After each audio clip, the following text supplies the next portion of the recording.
Boa noite, pessoal! Mais uma vez estamos aqui juntinhos para fazer essa aula online. Eu quero hoje falar para vocês sobre narrativa, mais especificamente a narrativa de mistério.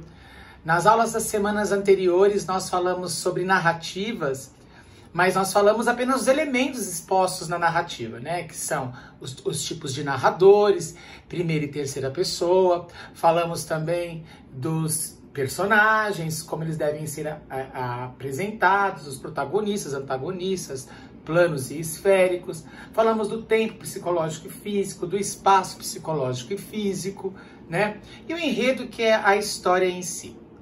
Hoje nós vamos falar de um tipo específico de narrativa, que é a narrativa de mistérios. Muito bem. Para iniciarmos então a ideia de narrativa de mistérios, nós temos que entender que já foi passado para vocês as características e elementos específicos para o nosso texto narrativo. Baseado nessa ideia, nós vamos trabalhar então com o enredo, que é a própria história. Os textos de mistérios, né, eles são narrativas que vão trazer possibilidades, ideias, fazer com que o leitor pense sobre aquilo que ele está lendo antes de chegar a uma conclusão.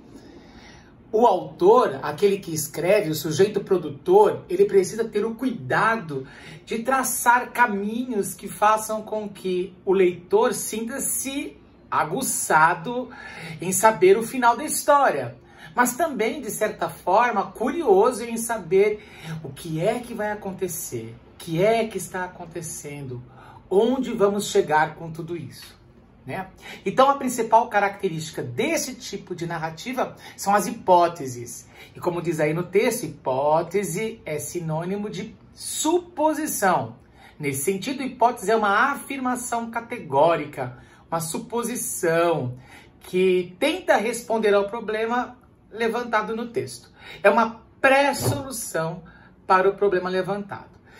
Se nós observarmos esse desenho, né, essa imagem, ela vai nos esclarecer um pouco, que eu falo fato. As moscas, né, os insetos rodeando a fruta.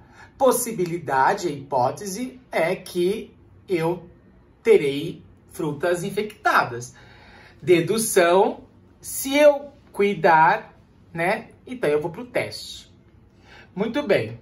Com base nisso, nós temos que entender que esse tipo de narrativa, ele, além de levantar as hipóteses, ele vai te dando curiosidade e permitindo que cada vez mais você queira saber como isso está acontecendo.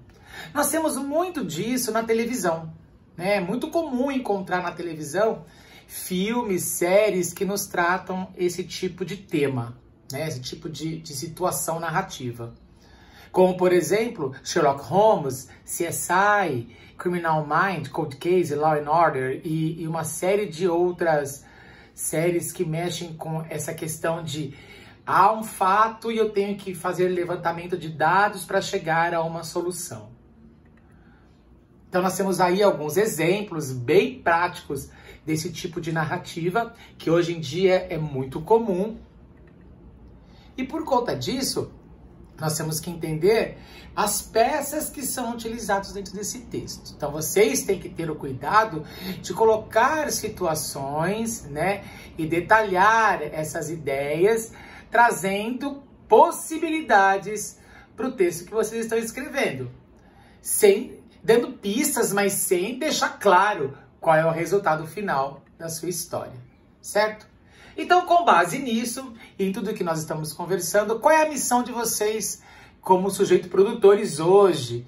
Vocês vão assistir um episódio de uma série dessas que eu estou sugerindo, ou de qualquer outra série que tenha essa mesma proposta de gênero textual, né? Dentro do tema cinema ou televisão. Escolha aí um filme ou uma série. Conte a história resumidamente, em forma de texto. Então, vocês vão lá, escrevam uma história resumida, certo? Sobre o filme que vocês assistiram, ou a série que vocês assistiram, o episódio, no caso. E apresente, além do final proposto pela história, crie um outro final. Que outro final você daria para essa história que você assistiu, com as mesmas hipóteses que o texto apresenta. Então, as hipóteses que foram apresentadas durante o filme ou a série levou-nos a uma situação. Que outra situação poderia nos levar essas hipóteses, certo? Afinal de contas, hipóteses são hipóteses. Então, vocês vão ter que montar, para mim, duas coisas. Primeiro, um resumo rápido da história e depois um novo final para ela, certo? Bom, pessoal, eu vou descrever direitinho essa atividade lá na nossa SAP e depois a gente vai conversar como vai ser a devolutiva de tudo isso. Para hoje, a tarefa é essa. Beijo para todos vocês, fiquem com Deus, se cuidem!